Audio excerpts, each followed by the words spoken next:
Are you trying to decide between Ally Invest and Charles Schwab? You are not alone. Many people are curious about which one is better for their investing needs.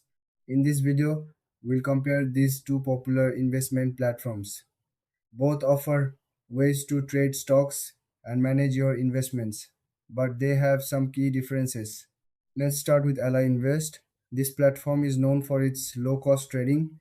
It's a great option for beginners and experienced investors alike. Ally Invest also provides a user friendly interface.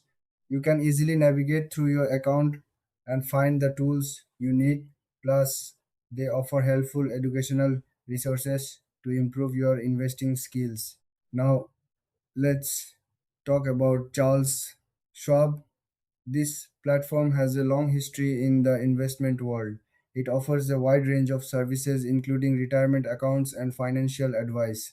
Charles Schwab is known for its research tools and comprehensive market analysis, which can help you make informed decisions.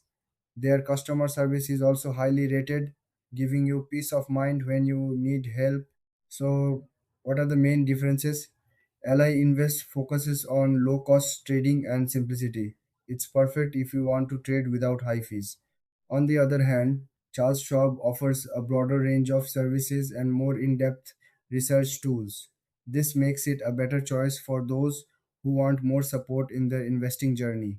When it comes to pricing, Ally Invest generally has lower fees, while Charles Schwab might have higher costs but offers more features. In the end, if you're looking for a straightforward platform with low costs, Ally Invest could be the way to go. But if you want a more comprehensive service with strong research tools, Charles Schwab might suit you better. Thanks for watching. If you found this video helpful, please like and subscribe for more comparisons.